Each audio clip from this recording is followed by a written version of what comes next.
You're listening to Choose FI Radio. The blueprint for financial independence lives here.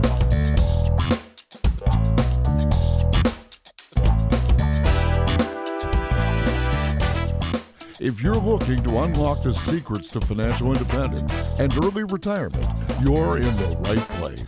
Stay tuned and join a community of like-minded people who are getting off the hamster wheel and taking control of their lives in the pursuit of financial independence. Choose FI, your home for financial independence online.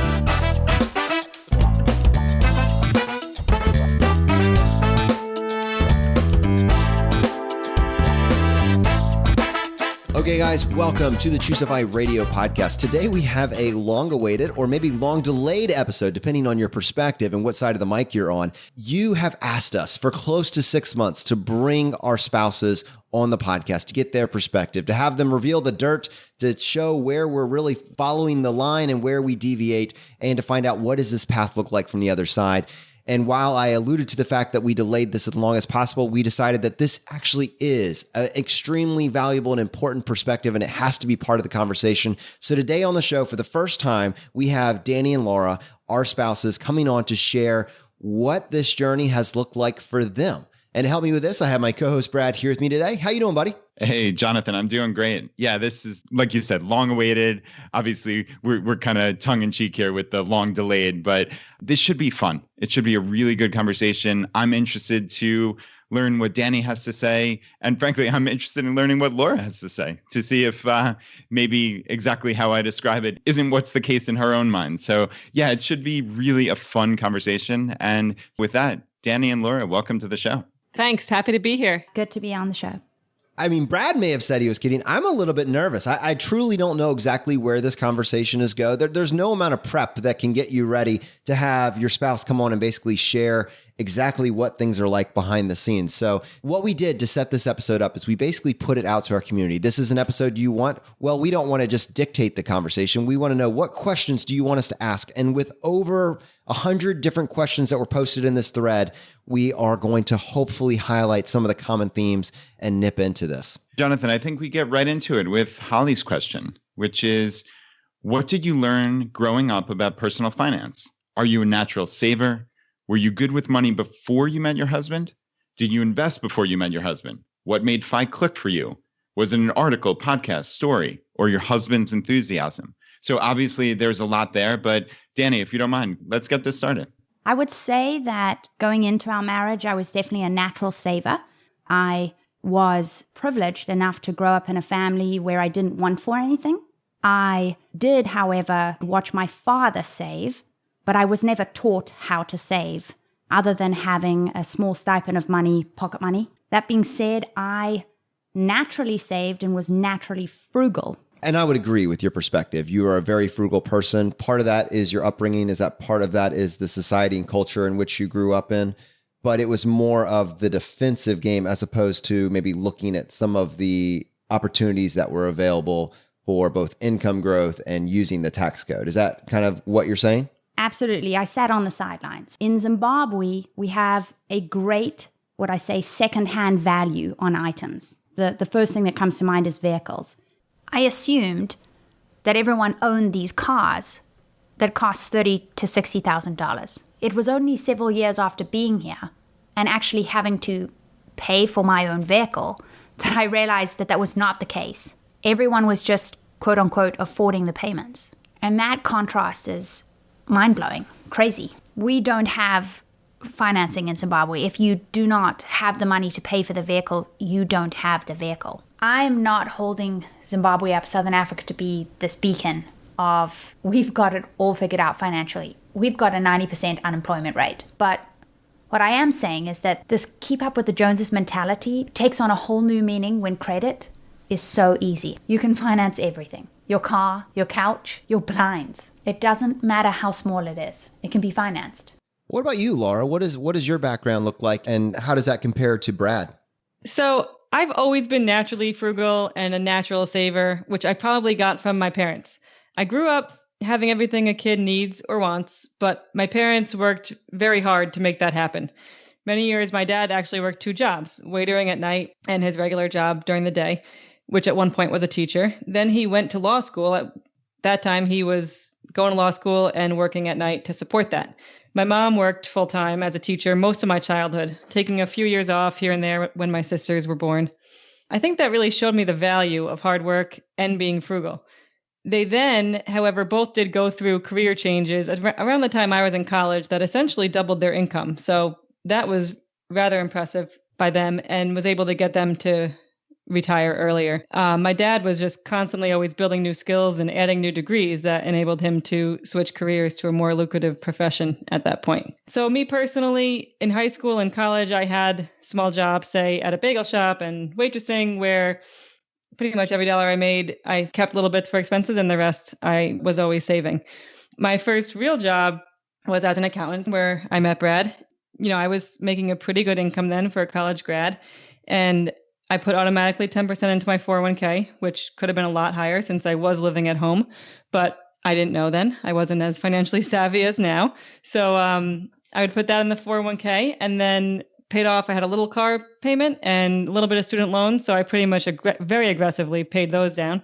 And every other dollar was just going into an online savings account just to build up a nest egg.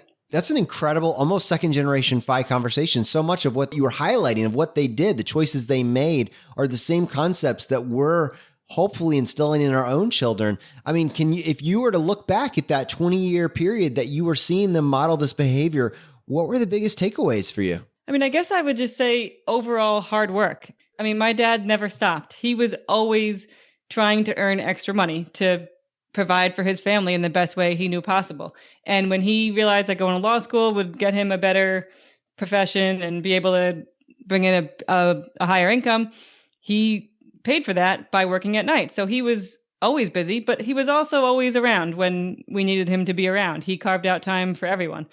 But I would say I just learned the power of hard work. And then I felt like they really had earned it when they got themselves into these other positions where they were finally making better salaries and were able to do more of what they wanted to do and get themselves into the places they wanted to be at that stage in their lives. Dani, I'm curious. I have a couple of questions, certainly about your upbringing. How did growing up in Africa differ from, I guess, what a typical upbringing here in the States would be?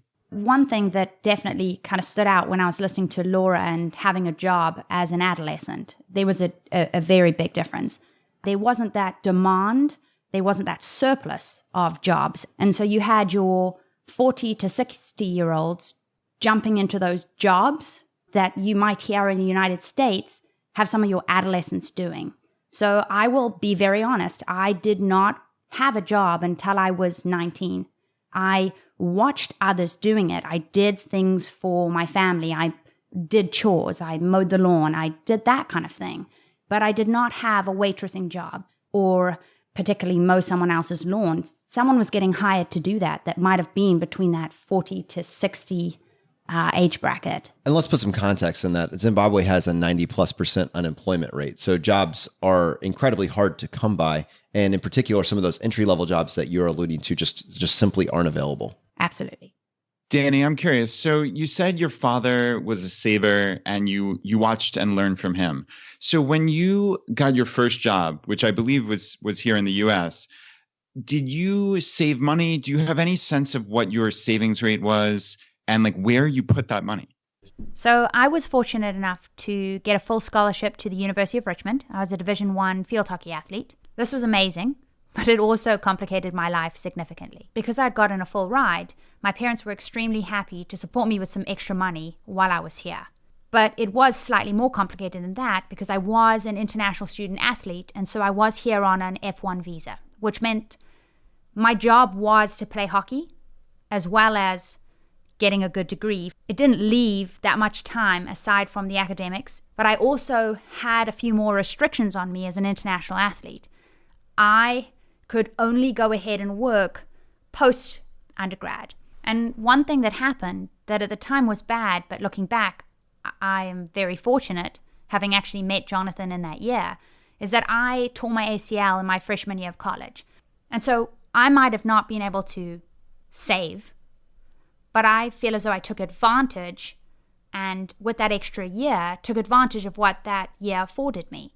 I was able to go ahead playing that redshirt fifth year and start my master's program for my teaching degree, which then allowed me to move from that F1 visa status. And I was able to then work after my student teaching for 20 hours a week.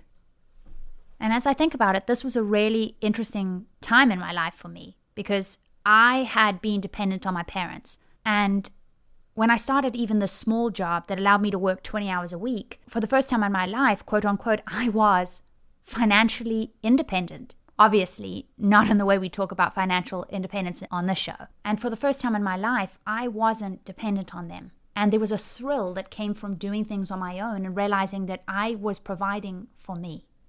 I think it's one of those things to add in context that she married me and I'm rabidly interested in personal finance and financial independence, but she's marrying me. And at the time she's marrying me, she's going from basically having a just, a net positive, having a positive net worth to now suddenly saddling herself with $168,000 in student loan debt with a guy that's like, yeah, financial independence is amazing. We need to do this. But hey, by the way, I've got 6 figures of student loan debt. Yeah, I think it made her a little nervous, didn't it?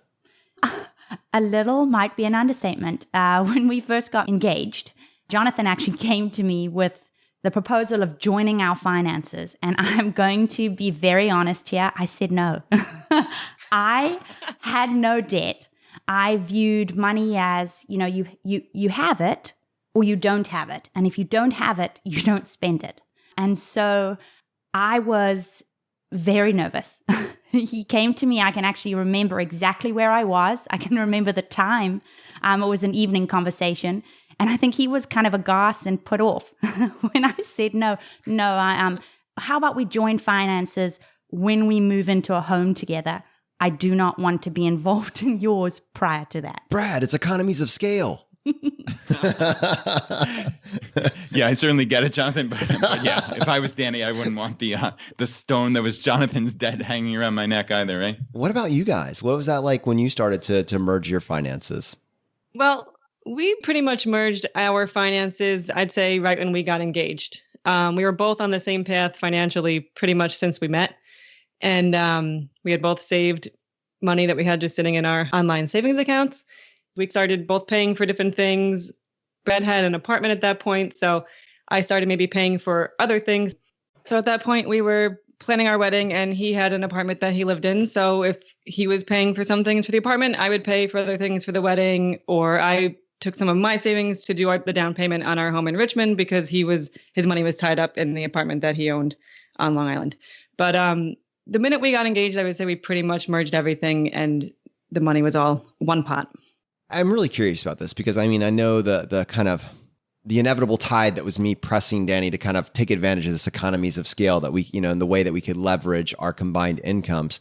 I'm just curious, as you guys really transitioned, I think you probably had the benefit of both being the natural savers. So you kind of both probably had that innate trust built into what decisions the other person was going to make. There's a little contrast here that you may have picked up with me and Dani. It'll become more clear as we go down this episode that we are, she is the frugal saver without maybe a purpose or a plan for it. And I would probably be the rabid spender if I didn't have the purpose or the plan. So that we're kind of in a different place. What about from your end? I would say for us, both being frugal and naturally saving, it was pretty harmonious. I don't remember us having too many arguments or discussions about, hey, you want to spend on this and I don't, or vice versa. We came down here to Richmond and picked out a house together on a whirlwind weekend where we looked at probably, 15 houses in 2 days and picked the one that fit everything we needed without, going crazy trying to look at 30 more houses in 2 more days. So, things like that, we kind of naturally agreed on most large expenditures, even smaller ones. I would say that's one way in that we've been very lucky over the 15 years or however long it's been that we naturally agree on probably 98% of financial things we've talked about. That's incredible. That really is. That's kind of like its own superpower right there. True. We'll take it, right?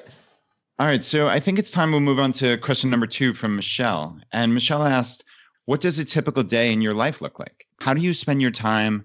How much do you get to spend with Jonathan? How much is he working, nonstop on Choose a Vi? And also, if you could contrast it with your life as a full-time teacher, now that you're a stay-at-home mom with your son. Okay. My life a year ago looked incredibly different. I was a teacher and taught at collegiate. I was a third grade teacher, and my day was hectically busy. It's busy today, very busy. It's actually quite amazing how you can fill up the pockets of your day and it looks as busy in a different entity. So today, I would say I have the luxury and the blessing of being able to be with my son. I meal prep on a Sunday to eliminate the time spent in the kitchen throughout the week so I can use those pockets of time. So in the morning, our cup of coffee is our go-to, and we will wait and have kind of skip breakfast and have a later lunch. But that allows that morning walk with my family. So I have encouraged Jonathan to be a part of that morning walk. Our son loves the nature, and I have read various articles, both when I was in education and out of it, that kind of allude to the importance of that time spent outside with your kiddos, roughly 30 minutes in minimum a day with your kiddo. I want that. And I've made that a priority in our life. And as a result, do the meal prepping to eliminate the time spent in the kitchen and spend time with my family where I can on walks outside. So I guess before our son, I would naturally say that there was this part of me that was selfish, selfish in a different way.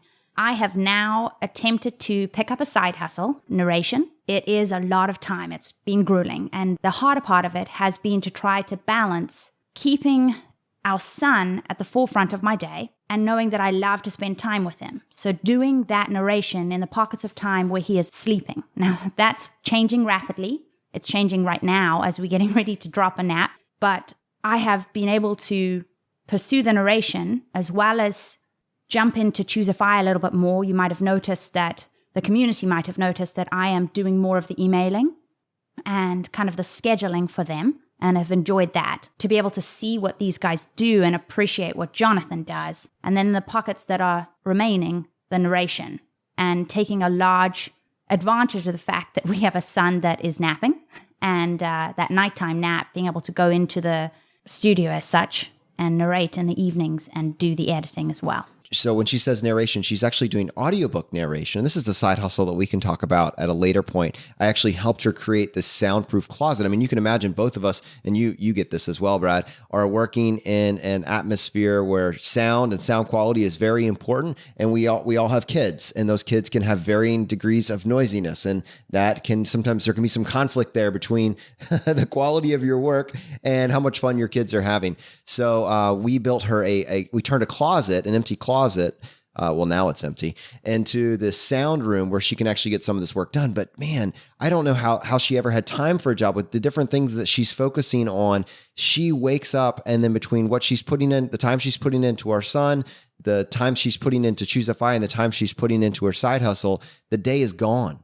Yeah, I certainly hear you. And that actually kind of segues perfectly into, I wanted to ask Laura the same question, which is, what does a typical day in your life look like? And note any of these kind of 5 hacks that you really typify so perfectly. Okay, so for 9 years, a typical day in my life was being home with my 2 kids and taking care of them. But this past year, our little girl went off to kindergarten. So my life has changed a lot these past 9 months than it was the 9 years prior to that. I have more free time than I can ever have imagined having. You know, for the past 9 years, you can't even imagine having 2 free hours to yourself kind of when you're home with kids. But now I have about 7 hours each day. So it's been, not a struggle, but trying to figure out exactly what I want to do at that time. So a typical day, I'd say, we get the kids on the bus at 7:45, and then we come back here. We have breakfast. The rest of my day kind of involves volunteering at the school, which I'm very involved up at the kids' school, whether it's being there physically to help in different aspects, or I am the treasurer of the PTA. So that involves a lot of work at home to keep up with that, writing checks and balancing all the books for them and everything. So that keeps me pretty busy. I also have, of course, lots of errands, as everyone knows, the bank, the grocery shopping, everything like that. That takes up time. I like to cook. So as we've talked about, and I'm sure we'll hit on later, some days I will cook, and that might be me batch cooking. So staying in the kitchen for 2 or 3 hours and doing one of my big meals. I also will walk with a friend or go have coffee with a friend as a way to stay in touch with friends and kind of a FI way to see friends instead of going out for an expensive lunch. I have a lot of friends that I'll just walk around the neighborhood with. So that's nice. There's also just keeping up with the day-to-day life with having 2 kids that are in school. And anyone who has multiple kids in school will understand that. There's just constantly forms to fill out and permission slips to turn in and book fair orders to submit and just so many things that if someone's not doing it, it won't ever get done. And it does take a considerable amount of time. When the kids get home from school, they're doing homework. But now that we live in this new neighborhood, we take a lot of bike rides and they love it. We're riding as a family pretty much every day, depending on the weather, of course. But now we've also started going back to the pool. The pool has opened and everyone's heard about our family's love for the pool. So both girls are there every day now for a practice in the evening. Kind of gives our after school time a real routine. So we might have an hour after school to relax and do homework and then back and forth shuttling to the pool and having dinner. Oh, church run pool. I'm sure membership is going up this year. Last year was the first time they ever reached their family membership limit. So yeah, there might be something to it. That is amazing. That's absolutely fantastic. And that sounds like an incredibly busy day. It also sounds like for many people, something that they would aspire to. I mean, it's very cool to see it all come together. A lot of times you have individuals saying things like, I just don't know what I would do if I didn't have to go to work. I would be so bored. And I think the theme that I feel personally, and I'm curious, Laura, in particular, if you can relate to this, is I don't know how I ever had time for a 9 to 5. Yes, I definitely see what you mean with that. I have not had a moment really of boredom since she's been in school now for 9 months. It's hard to believe. And I also have not had a single minute where I've turned on the TV, which is also hard for people to believe. But I'm not a TV watcher and especially not a daytime TV watcher. I just don't value anything that's on the TV then. So there's always something. I mean, there's even days where I've got a list of 8 things I want to do and I can't get them done. And, it might be I'm trying to take a walk in the afternoon and I just can't get around to it because of all the other things. And it's just life. There's a lot of things that need to be done to make a family run and to make everything happen that everyone wants to happen. And yeah, we certainly spend time together too, which is fantastic. Pretty much every single day we have lunch together from 12 to 1 and just kind of sit and chill and talk, or we'll sit outside on our new front porch and read a book or some such. Yesterday, we took a walk before we picked the girls up for the bus. So there are lots of these little pockets of time where we can spend together, which we know how fortunate we are. Obviously, that's one of the real benefits of FI is our busy is a very privileged busy, right? It's easy to say, Laura and I both feel that we're busy. And I think if we had to describe our lives, unfortunately, that word would certainly be in one of the top 10, but it's a different kind of busy. My busy is I'm going to CrossFit today and that's an hour and a half round trip, right? Or I'm sitting and talking with my wife and we're doing Ken puzzles or some such. So we understand what kind of position this is, but I think Laura's right. There are just a ton of things that it takes to keep a family running. And she just does a marvelous job at it. I mean, I do really zero. That's just not my forte at all. And she is a master at it. So Laura, I'm curious, as you guys look at your budget, or rather how you allocate your money, what percentage of that is spent on the kid stuff? And this is a question that Kirsten asked, in particular, wanting to know about birthday parties, toys, extracurriculars, basically this discretionary stuff you wouldn't need if you didn't have children. And how do you budget for that over the long term? Well, as people say, most people think kids can be expensive, but kids don't have to be that expensive. Things like birthday parties. Our older daughter is having a birthday in 2 weeks and she's having a party at the pool. It's really very economical. It's $2.50 actually for each guest. So she has 10 girls and it's $25. We always make our own cupcakes and stuff for parties. So you're talking the whole party is probably $40, even if I get a little trinket for them to have as a favor. Things like that. We have had some birthday parties that are more expensive than that. But I just don't look at the places that offer $300 birthday parties. And I look at the places that offer $150 birthday parties, because to me, the party is just as much fun. It doesn't matter if it costs $300 or $150. But also regarding kids and the budget, we don't per se have a budget. We don't sit down and say, we're spending $4,000 on food, say in this calendar year or whatever, $4,000 on kids' expenses.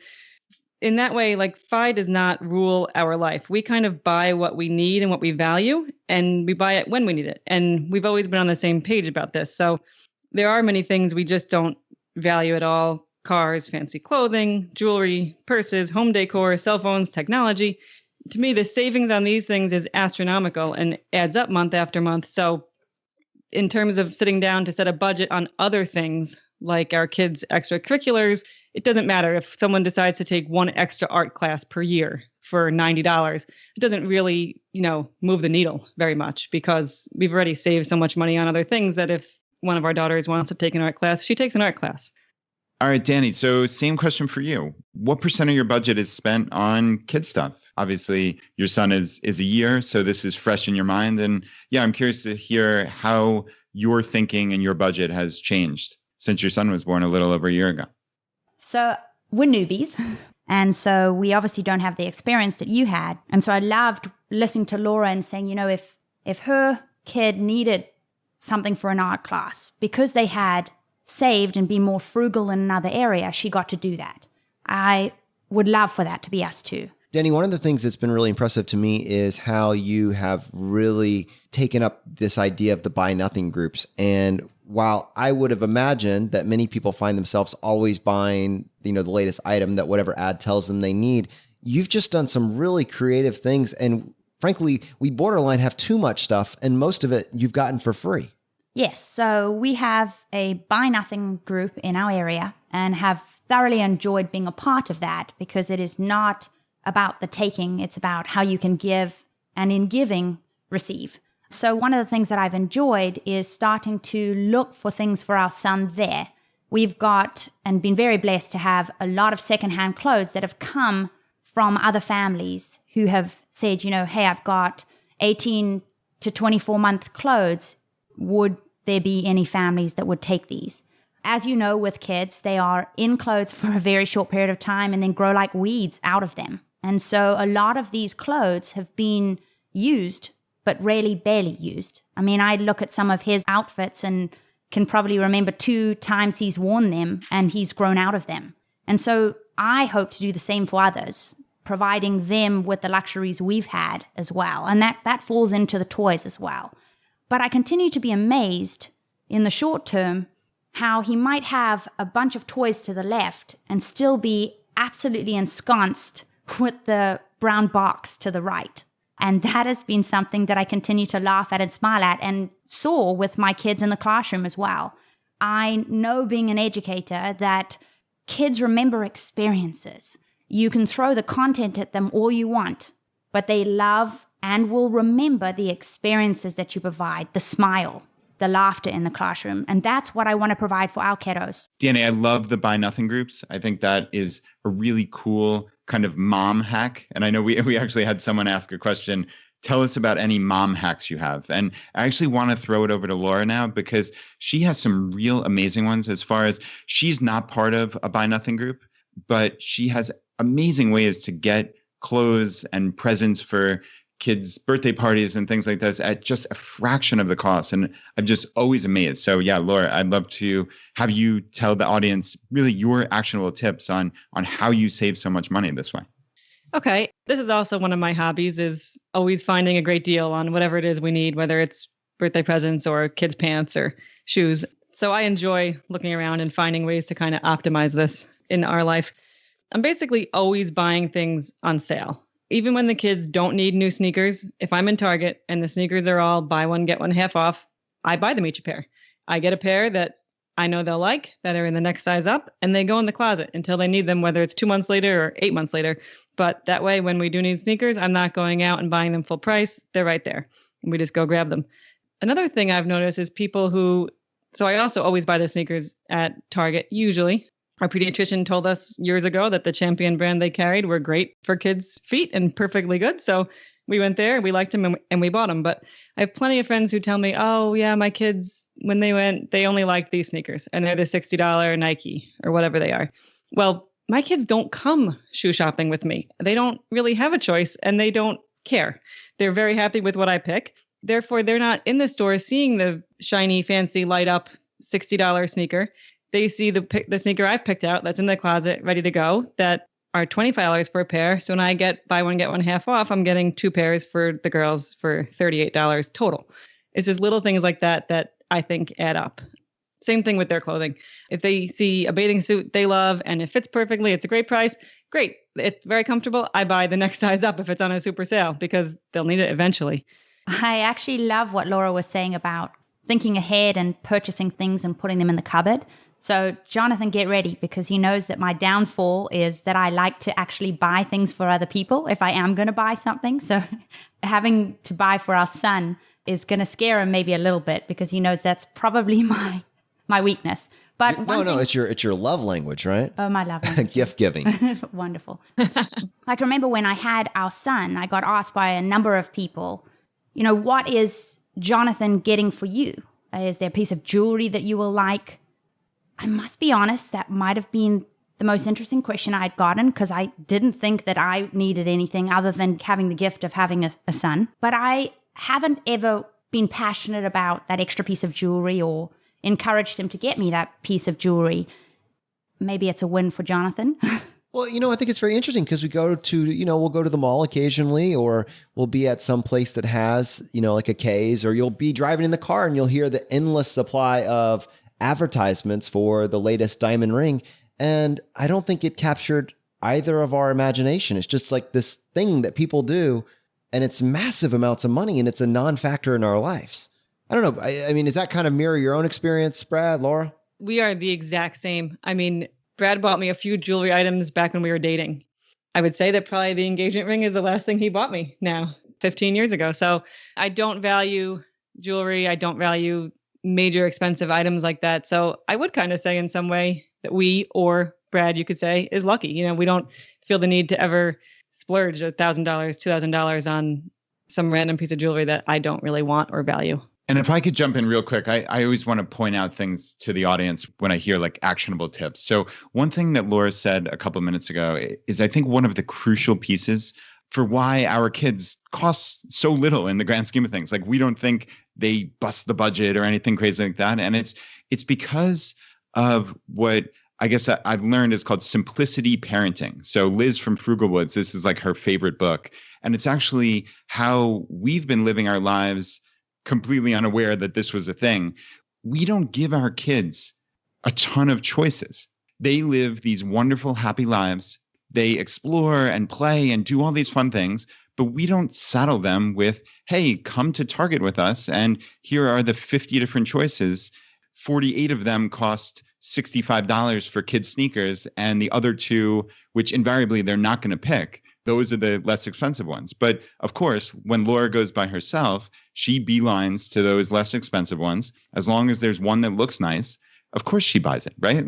And it's taking that choice away. And this is not like a deprivation thing.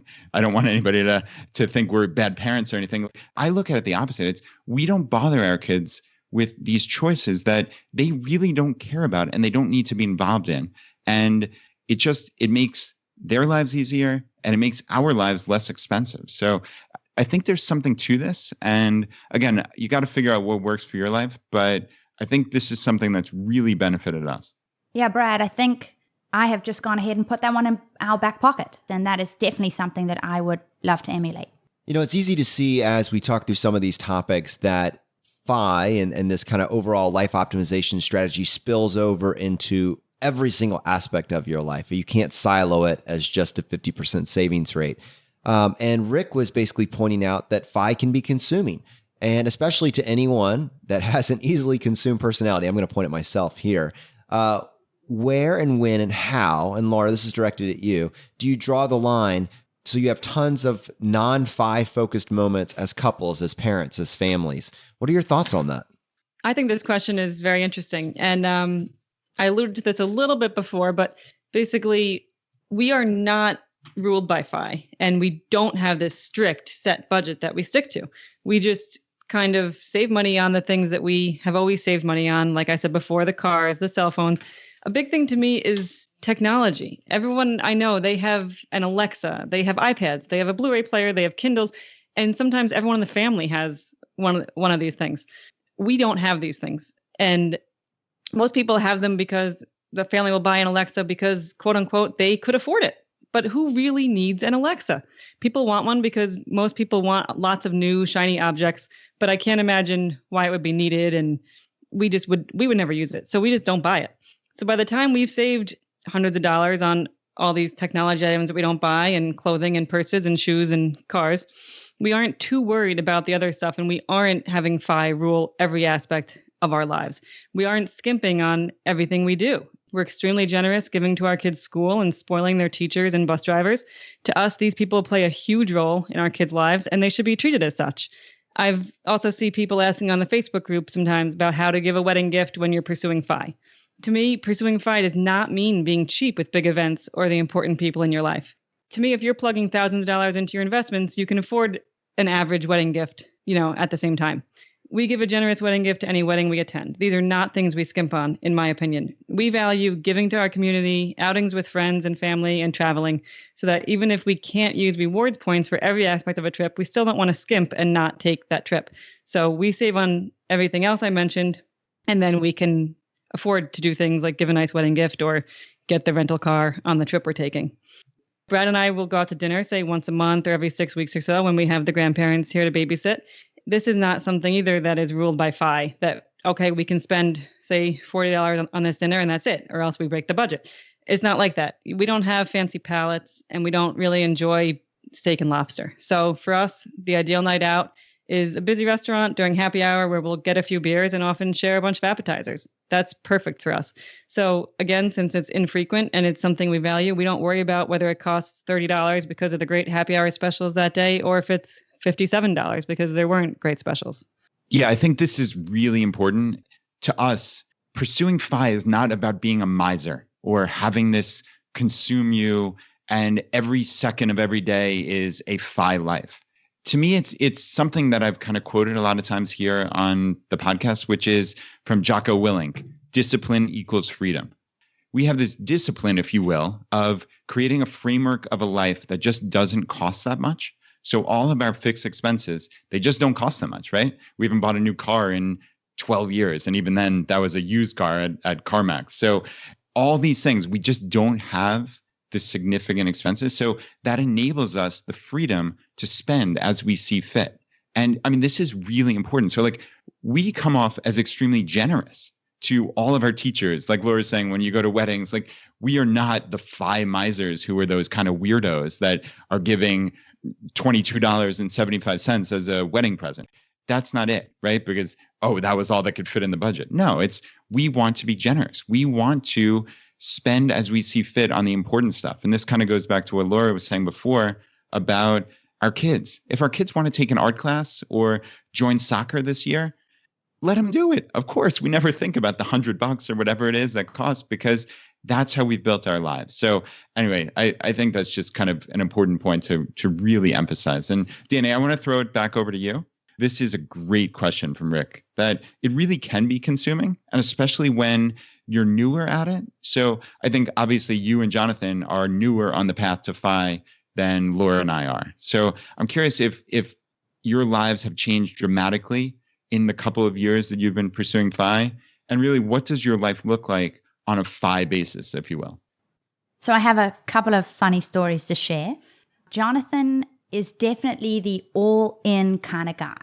And I am being the more A-type. Try to find that balance. And I would say out of the two of us, have an easier time finding the balance. I'll kind of take us back to one of our first summers as we were journeying on this FI. He's rubbing his forehead already. We had his brother come and stay with us. We were traveling to see my parents, and again, blessed to be able to take the trip and go to Southern Africa.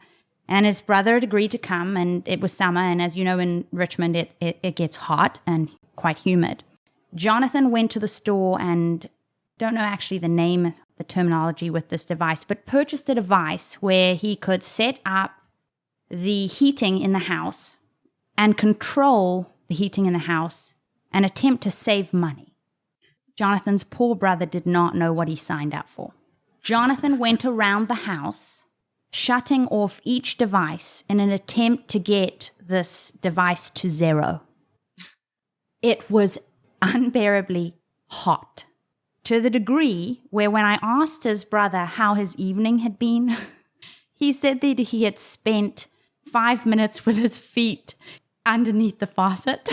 And I was so incredibly embarrassed. And I said to Jonathan, okay, I am putting my foot down. I have had enough. All right. A little context. You got to blame Mr. Money Mustache for this one. So he had this article talking about how you could get rid of vampire electricity bills and get all of your electricity under control. And he had a little device that you could hook up to your electrical outlets to find out, exactly how much electricity was being used at any particular point. I bought it based on that recommendation, and I was slowly trying to get my electric bill down to 0. And I would unplug each device one at a time, turn off all the lights one at a time. And frankly, I just couldn't get it to 0 without shutting off the breaker. It was driving me insane. At some point, though, as part of this continuation of that, I decided to start exploring our heating situation and really try to push the comfort zone. I think that's something else he advocates is, this kind of implementing a little bit of stoicism. And so for this 2 or 3 week period, I was all in on moving up what our normal level was. And yeah, I think my brother took the hit on that one. So as you can hear, we have grown a bunch as a couple. So Brad, back to your question about, how has this looked? We're growing. There are times where I come in and will say to him, okay, it's couch time tonight. We have a terminology in our house called couch time where it's just couple time without our kiddo. And I'll say to him, tonight we're not discussing anything about money. Or anything about Choose FI. I'm not even allowed to. No Choose FI. That must kill him. I can't even imagine the shakes. Do you have to lock the phone away? Thanks, Brad. Appreciate that. Thank you. Slowly throwing him under the bus. So it's one of his things. He loves technology. And so I benefit tenfold in many respects, but that's where we balance each other out. There are times where I can be a little bit of a Debbie Downer and need some encouragement to perk up and live life a little bit and not go by the straight black and white. And he comes in with enthusiasm, as I'm sure the community knows, and is able to throw energy at anything. And so that balance comes to mind, Brad, where you kind of in your day picking and choosing what's important to you and finding that balance is definitely something we're continuing to strive for. And important to know that it's not going to be perfect every day. Can you think of an instance where Jonathan was going all out and you kind of pulled him back from the abyss other than this crazy in the middle of summer shutting everything off? Yes. In all honesty, that same enthusiasm that can be beneficial in our marriage can lead him down a rabbit hole, can be pursuing kind of impulse buys. One thing that we've both picked up from the Frugal Woods episode is a 72-hour rule, and something that being inclined not to spend is I've encouraged Jonathan to think through an impulse buy. That 72-hour rule has definitely benefited our family and stopped some of those impulse buys. Yeah, I think one of the things that I've, found out about myself, and in large part due to having the show and talking about these concepts over and over again and being introduced to new strategies, is that, at least for me, that all-in nature that I have is it, and I think many people can identify with this. It's the getting more than the having. That dopamine, hit that you get is from the actual purchasing the product. It's not actually from just enjoying what you have. And that's a problem because that can send you to a very dark place, especially if you don't put any restrictions on that. The 72-hour rule has been hugely beneficial in slowing that down. And, I'm still the same person and I still have the same wants and tendencies, but using strategies and going back to the episode that we had maybe a month or two back with David Kane and Alin, talking about putting in place red carpets to enable behaviors that you want and putting in velvet ropes to slow yourself down from the behaviors that are causing damage, maybe to yourself as a person or to your relationships. That's been a really big and useful tool for me, both from a consumption perspective with the purchasing of stuff and also from a health perspective with the consumption of food. Yeah, and Jonathan, I don't want this to be an entire let's all pick on Jonathan episode by any means. Obviously, Laura and I have differences as well. I mean, we're much, much, much more similar than different, but I think we both would admit I'm more of the spender in the family, which is kind of funny, which actually speaks to really how frugal Laura is. But she jokes that if Tim Ferriss comes out with a recommendation, I'm sitting there with my finger over the buy button. So there are definitely ways that she kind of pulls me back as well. Tribe of Mentors got released on Monday. You had it how many days later? I think I had it on Monday because I pre-ordered it.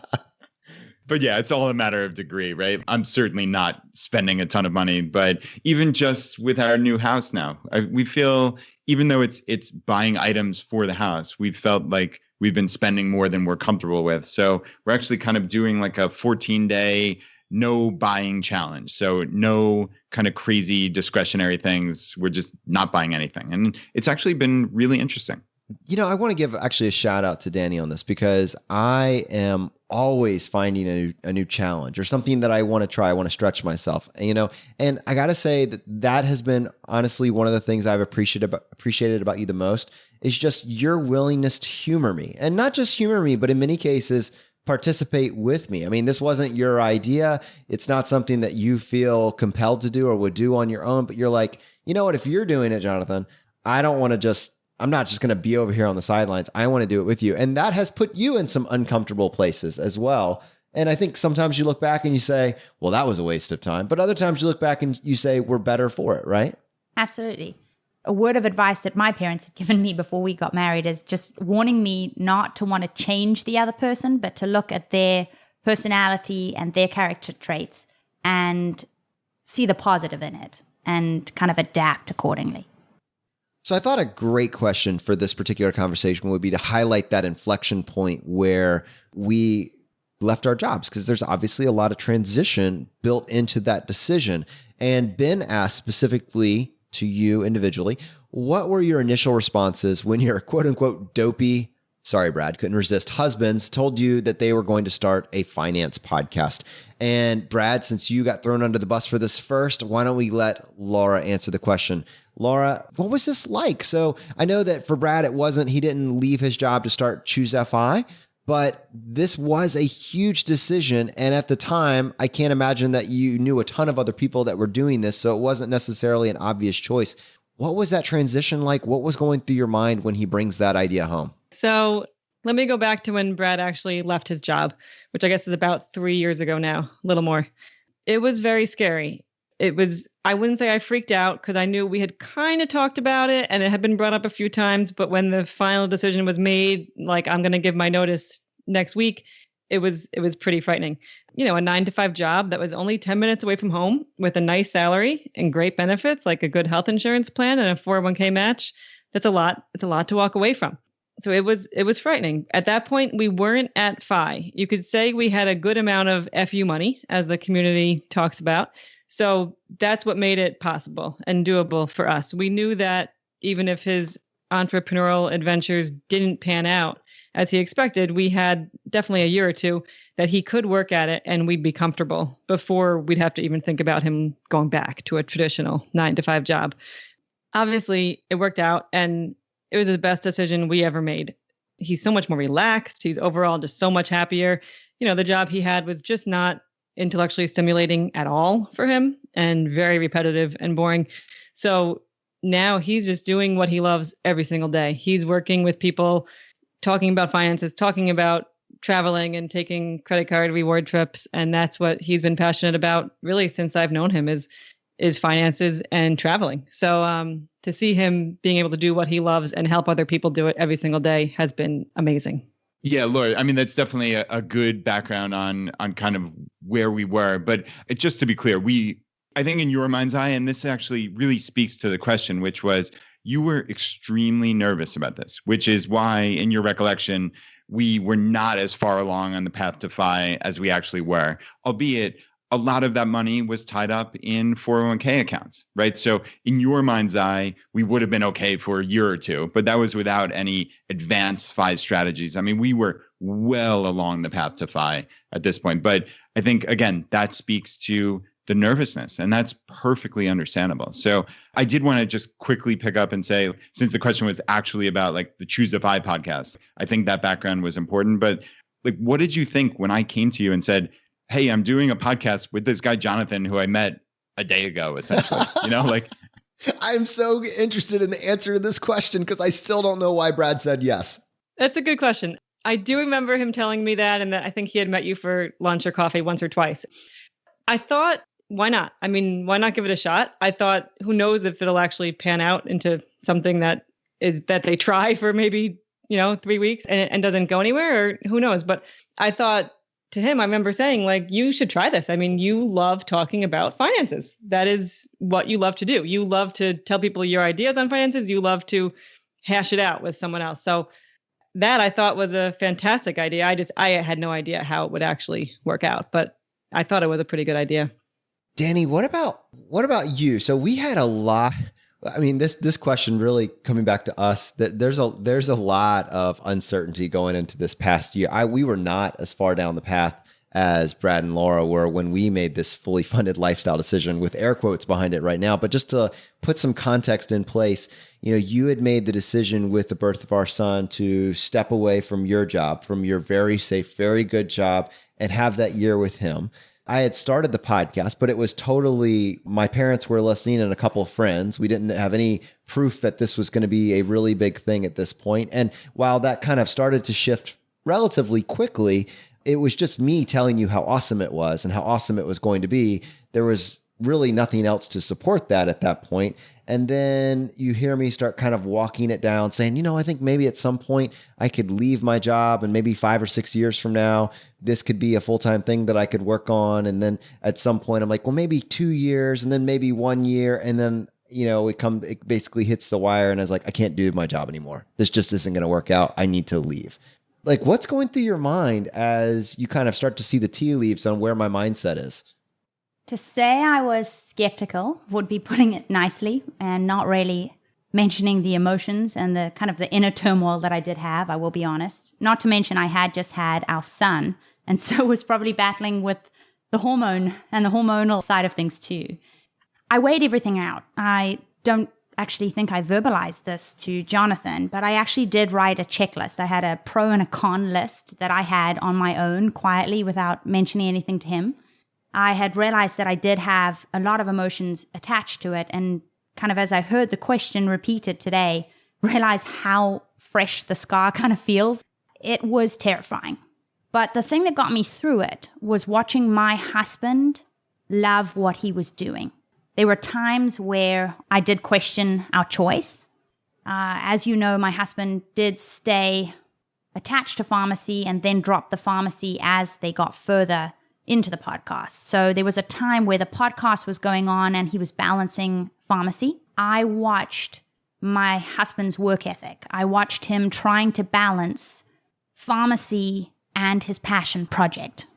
And I watched him doing it well at times, but at other times coming up for air and barely making it. And the biggest turning point for me, I think I can remember him changing our oil and leaving the cap off of the top of the oil filter, and realizing that my husband didn't do things like that. And being reminded, why were we doing this? Why were we trying to balance both when it was clear he was passionate about this one side, this podcast? But I did have the advantage of deep down knowing we had paid off our student debt. And I do use the terminology our because we were living it. I might have not come into our marriage with it, but we were living it together. And as a result, the impact of that debt was on me as well. So that was the two things. One was watching my husband come alive when he talked about this community, when he talked about this passion. And the other was seeing him not wanting to go into work anymore. Emotionally and physically, for lack of a better term, depressed as he was heading in each day, and seeing how much energy he had to pull to actually go in. And that's where I got on the phone with my mom, and I talked it through with actually my mom with this pros and cons list. And I realized that this is an easy choice. Dani, that is so incredibly powerful. What a great, great answer. And it really is a testament to the life that you guys are living over there, right? You've pursued this path to FI so significantly and cut your expenses so far down that that Jonathan was able to take this huge chance, really, right? And obviously leaving pharmacy was a big deal, but you done, as he says, the ground game was all set, right? Like you did all the right things, and you saw how it just lit him up and how enthused he was about this podcast and this community. And I think we all owe you a huge, huge debt of gratitude because, yeah, I mean, Jonathan, when he's full force on something, he is a, you can't say force to be reckoned with now, can you, Brad? No, I can't. But he really is. He's a force of nature is what he is. So yeah, this has been amazing. So Dani, thank you. You're welcome. Now, normally that would be the end of the episode, but on this show, we would love to give you the chance to tackle the hot seat. Laura, Dani, are you ready for this? I'm ready. I'm ready. In a world drowning in debt and rampant consumption, trapped by the chains of lifestyle inflation, these questions highlight the secrets of those who have broken free. Welcome to the Choose FI Hot Seat.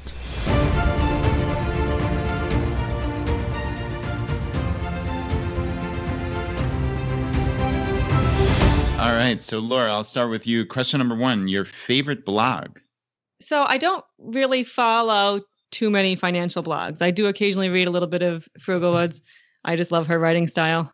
And of course, I would maybe say Brad's Richmond Savers blog, because teaching people how to go to Disney World for almost free is really, really fun and people really appreciate it. But the blogs I follow most are food blogs, where I'm always trying to get my new recipes and increase our top 50 list, as everyone knows about, which I will probably hit on later in the hot seat. But I follow 3 food blogs, mostly Stay at Home Chef, Smitten Kitchen, and then one's called The Kitchen, and that's kitchen without an E on that one. Those are my 3 favorites. Very nice. Dani, what about you? Your favorite blog? Adding a child to the mix has meant that my reading hasn't been what I would hope. So my blog reading has gone down. It used to be an educational mindset, and it's definitely now Frugal Woods. I've enjoyed her writing just as Laura has. All right, well, why don't we just circle back to you? Question number 2, Dani, your favorite article of all time? Of all time is a hard question, but one that came to mind was Liz's article, Why and How I Became a Work-at-Home Mom. I think that's one of the things that I'm going through and living at the moment, and something that I've appreciated reading. Okay, Laura, what about you? Even though I don't read many financial blogs, my favorite article of all time is from a financial blog, and that's Joel from 5180, when he wrote a letter to my 22-year-old self. It was actually a guest post that he wrote on the Fiery Millennials blog, I believe. But he also read it when he was interviewed on this podcast.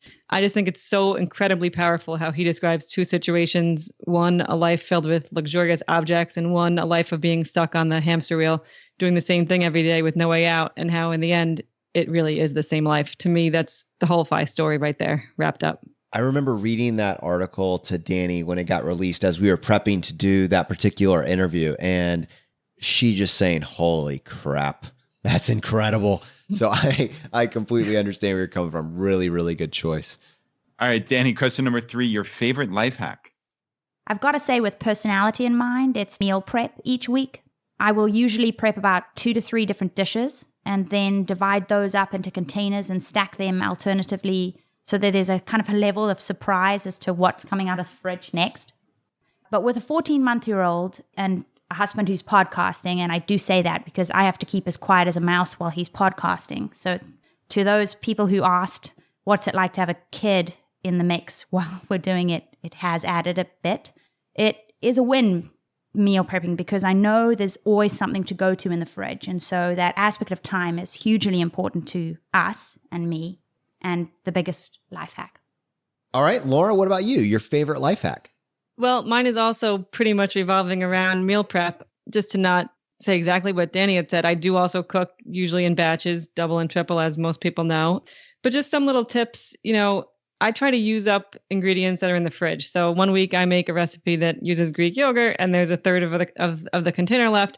So next week when I'm planning, I look through my recipes and look for something that includes the Greek yogurt, because why not? It's more financially savvy to use that instead of throw it out. Also, now that we're talking about meal prep and we're on the go now, back and forth to the pool a lot, and we'll start having dinner up there often, there's ways to do that quite economically and quite easy. So what we do is I'll go and I'll get a rotisserie chicken from the grocery store. We'll cut that up. So when we go up to the pool, we bring dinner. I've got a Tupperware container filled with rotisserie chicken. I've got cheese and crackers, and I've got carrots and hummus that I've bought at the store. We've got a meal that is, I'd say overall, pretty healthy, pretty inexpensive, and easy to grab and bring on the go. All right. Well, I do have a follow-up question for you. Grocery wars. I want you to definitively answer with all the choices that we have here in Richmond, from Sam's Club, Costco, Walmart, Target, I think, is even trying to compete. I think we have Publix, Wegmans, Aldi's, and Lidl's. Who wins? Wegmans. That's my answer a million times over. No, I do probably about 60 to 70% of my shopping at Wegmans. And then I would say the other 30 to 40% is Costco, with a little bit at Walmart. But yeah, Wegmans takes the cake for me. Aldi's isn't doing it for you though, huh? No, I haven't. I have not loved the experience at Aldi's. Various reasons, like, I brought the graham crackers home from there once, and my kids said they didn't really taste like the graham crackers they liked, so they didn't eat them. I have bought some produce items there, but if I'm going there just for produce, it's like I'm going to go there and save maybe $3 over what I might spend on the produce at Wegmans. So at that point, it's just not worth it. Okay, fair enough. Yeah, and I think that's important also of how we live our lives. So this goes back to what I was saying before about FI not ruling everything. So saving $1, literally, Laura's probably exaggerating with it, saving $3. It might save pennies, 75 cents. Is she going to make a trip to Aldi's for 75 cents? Not if she values her time at anything. That's one thing I've actually tried to instill in her a little bit, is like, she would previously go to 6 different stores in a week, and her time is really valuable. And I don't want her spending it that way. Just like I tell you, Jonathan, I'd much rather you be sitting there playing with your son for an hour than doing some dopey thing on Choosify that like doesn't add a ton of value, right? So it's the same thing. Like, I'm trying, not that I'm some teacher or something that I need to teach you guys how to live your lives, but this is important to me. I would much rather Laura be sitting on the rocking chair in our front porch reading a book than going to Aldi to save 75 cents, or going to the gas station 3 miles down the road to save 6 cents a gallon. Like, to me, that's just such short-sighted, myopic thinking. Your time has value. Don't waste it. Spend it on stuff that you actually want to be doing. It's great advice. I hope that Dani, as she looks at, the decisions that I've made and the time that I spend with our son and how I allocate my time, that she would say that she has seen that shift as I try to be more intentional with being present with my family. So it's certainly always a struggle when it's competing with Choosify, but I think certainly my heart is in the right place with that one. Dani, let's give you this next question. And frankly, I'm thinking it through, and I don't know exactly what the answer is. Your biggest financial mistake? I can honestly say that I don't think I have lost an incredible amount of money, made a really large purchase that has left me guilty.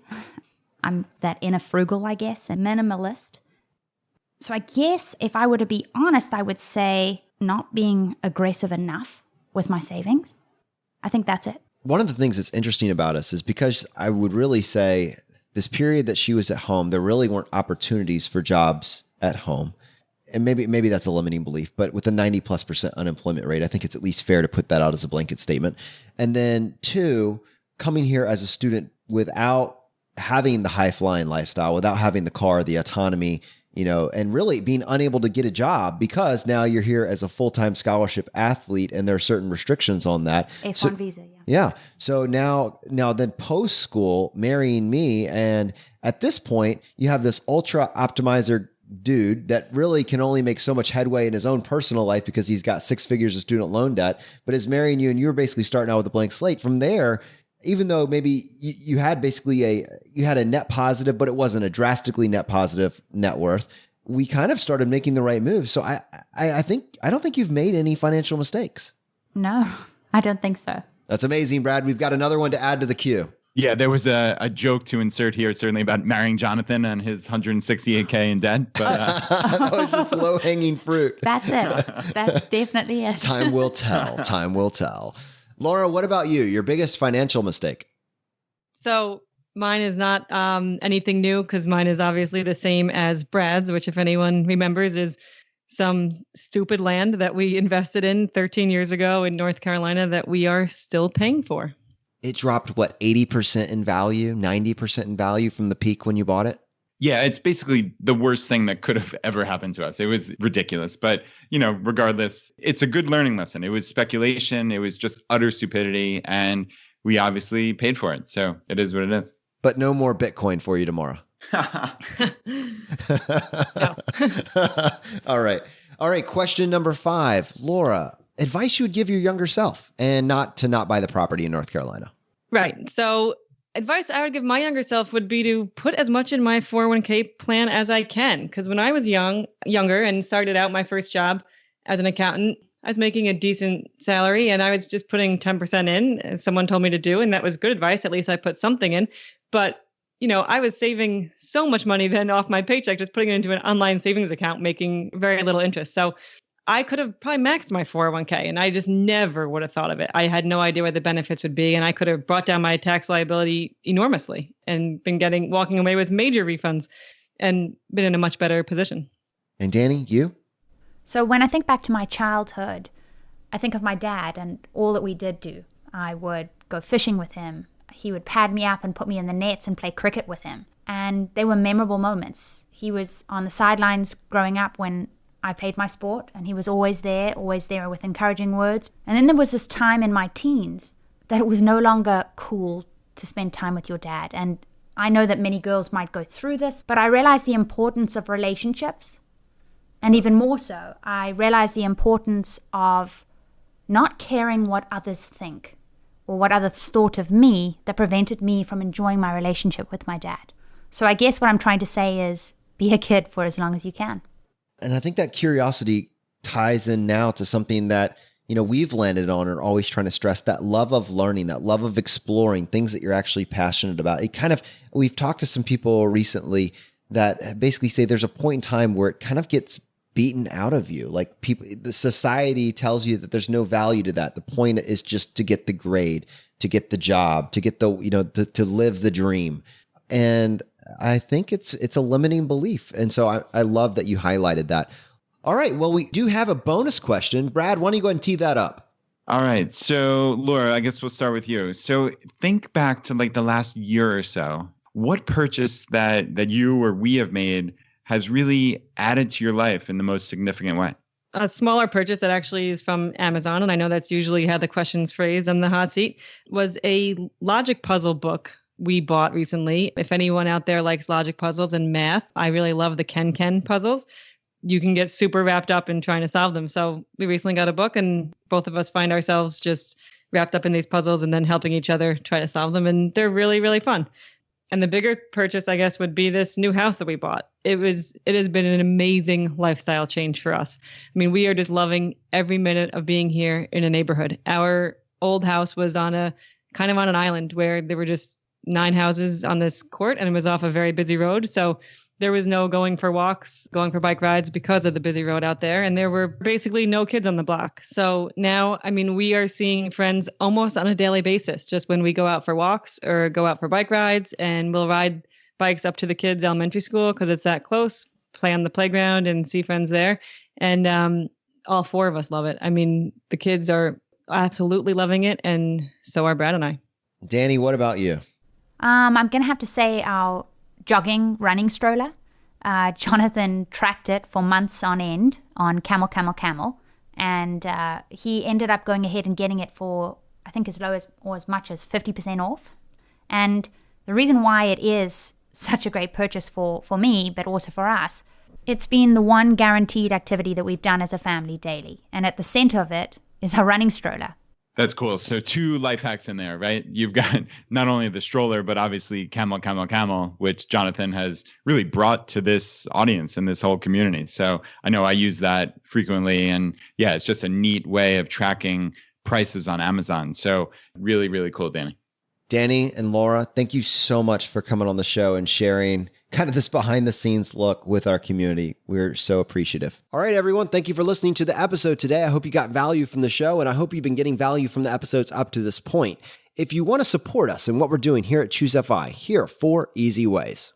1, leave us an iTunes review. If you want to do that, just go to choosefi.com/iTunes. 2, use our page to sign up for travel credit cards. If you want to travel the world with miles and points instead of your hard-earned dollars, then just go to choosefi.com/cards and get started today. 3, if you're working on the milestones of FI, set up a personal capital account to track your progress and use our affiliate link. It's completely free, and just go to choosefi.com/PC. P as in Paul, C as in cat. And 4, and most importantly, find your friends, coworkers, and family members who might be open to this message and tell them about the podcast. Have them start with episode 38, The Why of FI, and right behind that, have them go listen to episode 21, The Pillars of FI. It is a fantastic starting place. All right, my friends, the fire is spreading. We'll see you next time as we continue to go down the road less traveled.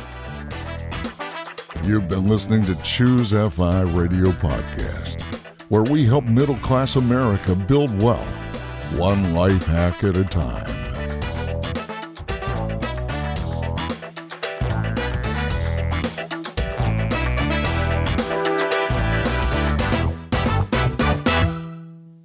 All right, Dani, question number... Hold on. I had to literally hip check my wife out of the way to get to the microphone. Who knew these interviews could be so dangerous?